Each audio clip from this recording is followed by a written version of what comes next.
नमस्कार। मैं डॉक्टर हिमानी भाटिया, राजकीय स्नातकोत्तर महाविद्यालय बारा, हिंदी विभाग में कार्यरत हूँ। आज मैं आपको बीए प्रथम वर्ष के प्रथम प्रश्न पत्र में नरोत्तम दास द्वारा लिखित सुदामा चरित खंडकाव्य की कुछ महत्वपूर्ण व्याख्याओं के बारे में जानकारी देने जा रही हूँ। आज का हमारा जो प्रथम प्रश्न पत्र है वो है सुदामा चरित खंडकाव्य, जिसके हमारे लेखक हैं, कवि हैं नरोत्तम दास। आज हम इसके 30 नंबर की व्याख्या पढ़ेंगे।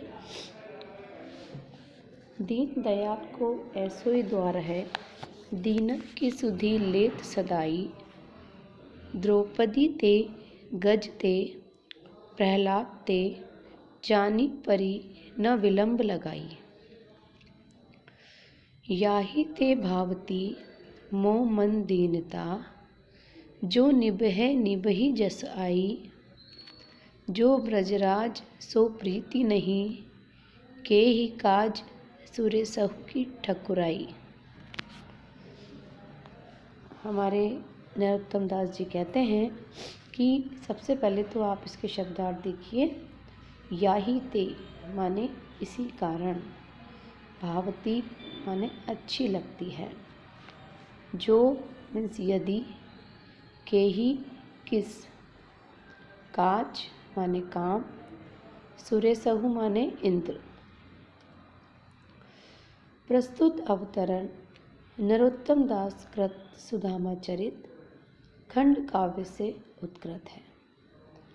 जब सुबुद्धि ने सुदामा से कहा कि अंतर्यामी होने के कारण कृष्ण आपके बारे में वहाँ स्वयं जान लेंगे और तब उनसे मिलने में आपको कोई भी परेशानी नहीं आएगी।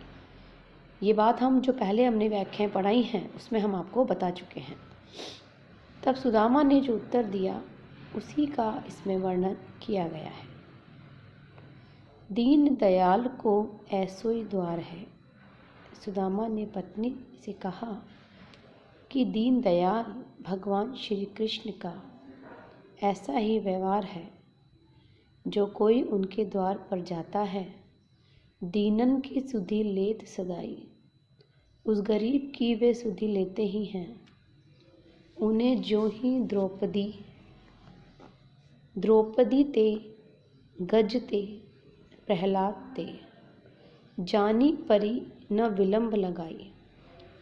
वो कह रहे हैं कि उन्हें जो ही द्रौपदी के बारे में पता चला, गज और प्रहलाद की स्थिति का, उनके संकट का पता चला, त्यों ही उन्होंने उनकी सहायता की और तनिक भी उन्होंने बिल्कुल भी देरी नहीं की। वे विपत्ति में सहायता करते हैं, इसी कारण तो मुझे दीनता और गरीबी अच्छी लगती है। याही ते भावती मोह मन दीनता, इसलिए मेरे मन को ये गरीबी दीनता अच्छी लगती है, भाती है। जो निभै निभहि जस आई, कि गरीबी में, कष्ट में व्यक्ति भी भगवान का स्मरण करता है और भगवान कष्टापन्न व्यक्ति की सहायता भी करते हैं।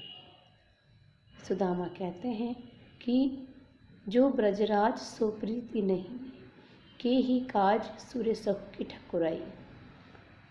इसलिए संतोष एवं निर्लोभ रहकर भी जब किसी से याचना करना ठीक नहीं है, धन वैभव संपन्न होने से तो वह गरीबी ही ठीक है। क्योंकि यदि भगवान से प्रीति भक्ति न रहे तो इंद्र जैसा ऐश्वर्यमय स्वामित्व भी मिल जावे तो वह भी किसी काम का नहीं है। सुदामा जी जीवन में भगवान के स्मरण को महत्वपूर्ण मानते हैं, धन और वैभव को नहीं। धन वैभव तो व्यक्ति को भगवान से विमुख बना देता है। जब हम कष्ट में होते हैं, हम परेशानी में होते हैं, तभी हमें भगवान की ज़्यादा याद आती है।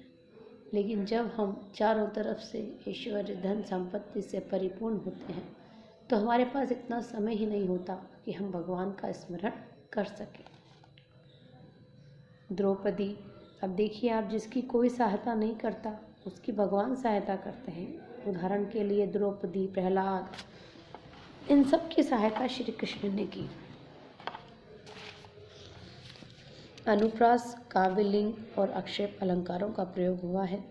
सवैया छंद की गति यति बताई गई है।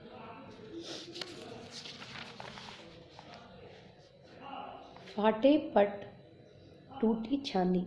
अब सुबुद्धि कह रही हैं कि फाटे पट टूटी छानी, भीख मांगी मांगी खाए, बिना यज्ञ विमुख रहत देव पिन्नई, वे हैं दीन बंधु दुखी के दयालु हैं, देह कुछ जो सो हो जानत अग्रत की, द्वारिका लो जात पिए ए तो अरसात तुम, काहे को लजात भई कौन सी विचित्र, जो पे सब जन्म या दरिद्र ही सतायो तो पे, कौन काज आइए कृपा निधि की मित्रई। फाटे पट यानी कि फटे हुए वस्त्र, पित्रई माने पितर, अग्त्रई आगे से पहले ही, लो माने तक, हेतु माने इतना, अरसात माने आलस्य करते हो, और विचित्री माने विचित्र बात, मित्रई माने मित्रता। प्रस्तुत अवतरण नरोत्तम दास के सुदामा चरित खंड काव्य से लिया गया है। जब सुदामा ने कहा कि मुझे तो दीनता अच्छी लगती है और धन वैभव की आवश्यकता का अनुभव ही नहीं होता, तब सुबुद्धि उनसे कहती है, फाटे पट टूटी छानी, भीख मांगी मांगी खाए। सुबुद्धि सुदामा से कहती है कि दीनता गरीबी से व्यक्ति अपने धर्म का निर्वाह नहीं कर पाता। अब जो हमारी स्थिति है वह यह है कि हमारे कपड़े तो फटे हुए हैं, घर पर छप्पर है जो टूटा हुआ है, और मांग मांग कर भोजन की व्यवस्था करनी पड़ती है। घर पर यज्ञ एवं श्राद्ध आदि नहीं कर पाने से देवता और पितर भी हमसे खुश नहीं रहते हैं। वे हैं दीन बंधु, दुखी के दयालु हैं। कृष्ण दीनों पर दया करने वाले हैं। आपकी दीनता देखकर वे अवश्य दया दिखाएंगे। देह कुछ जो सो हो जानत अग्रत की, वे जो कुछ देंगे उसके बारे में मैं पहले ही जानती हूँ। फिर द्वारका तक जाने में है प्रिय, आप इतना आलस्य क्यों दिखा रहे हैं? आपको वहाँ जाने में लज्जा क्यों है? काहे के लज्जात भई? किस बात की लज्जा है? कौन से विचित्र आड़? उनके पास जाना कोई विचित्र बात तो है नहीं। जो पे सब जन्म या दरिद्र ही सतायो तो पे। वो कह रही हैं कि द्वारका तक जाने में है प्रिय, आप इतना आलस्य क्यों कर रहे हैं? आपको वहाँ जाने में लज्जा क्यों है? उसके पास जाना कोई विचित्र बात तो है नहीं। जिस पर भी परेशानी आती है, जो भी दीन है, वही उनसे प्रार्थना करता है और सहायता मांगता है। जो पे सब जन्म या दरिद्र ही सतायो तो पे, कौन काज आइए कृपया निधि के मित्रई। यदि इसी प्रकार जीवन भर गरीबी सताती रही तो फिर कृपा के भंडार कृष्ण की मित्रता किस काम आएगी? उनसे मित्रता का आप अन्य कौन सा लाभ प्राप्त करोगे?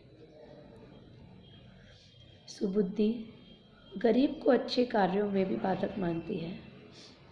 तुलसीदास जी ने गरीबों के बारे में इस प्रकार कहा है, नहीं दरिद्र सम दुख जग माही। गरीबी के समान कोई दुख नहीं है इस संसार में। इसमें अनुप्रास, काव्यलिंग, आक्षेप, अलंकारों का प्रयोग हुआ है। अब सुदामा कहते हैं कि ते तो कही निकी सुनु बात ही की यह, रीति मित्रय की नित प्रीति सरसाइये। मित्र के मिले ते मित्र धाइये परस्पर, मित्र के जो जेइये तो आपहु जेवइये। वे हैं महाराज जोरी बैठत समाज भूप, तहाँ यही रूप जाई कहाँ सकुचाइये। सुख दुख के दिन तो काटे ही बनेंगे भूली, विपत्ति परे पे द्वार मित्र के न जाइए। सुदामा जी कह रहे हैं, जब सुबुद्धि उनको बार बार समझाती हैं कि आपको जाना चाहिए, तो इन दोनों के बीच में जो वार्तालाप चल रहा है, तो इसमें अब सुदामा की बारी आती है और वो कहते हैं, शब्दों के अर्थ इस प्रकार हैं। ते तो माने तुमने, नीकी माने अच्छी, सरसाइये मीन्स बढ़ाइए, जेइये मीन्स भोजन करें, जो माने यदि, जोरी माने जोड़कर एकत्र करके। प्रसंग प्रस्तुत अवतरण नरोत्तम दास कृत सुदामा चरित खंडकाव्य से उद्गृत है।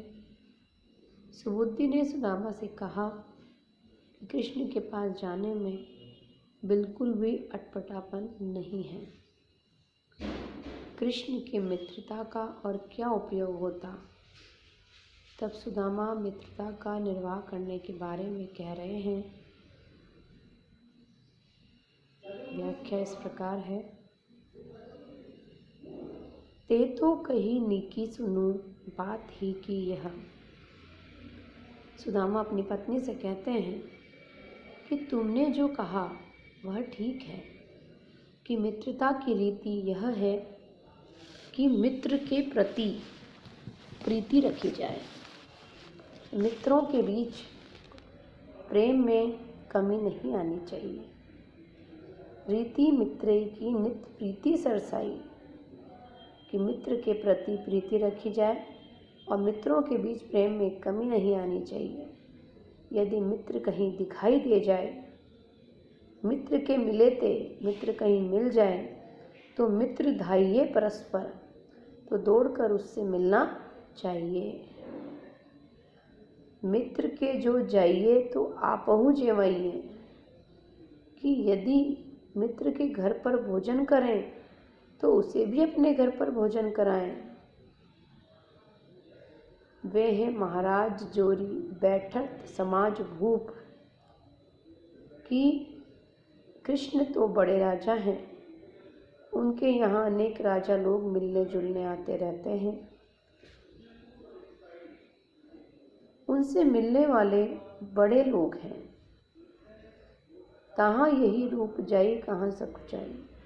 ऐसे मित्र श्री कृष्ण के पास मैं गरीबी का वेश लेकर जाऊं और सकुचाऊं, तो इनमें कौन सी समझदारी है। बात जीवन व्यतीत करने की, सो सुख हो या दुख, वह सब तो सहना चाहिए। सुख दुख के दिन तो काटे ही बनेंगे, सुख दुख के दिन तो काटने से ही दूर होते हैं।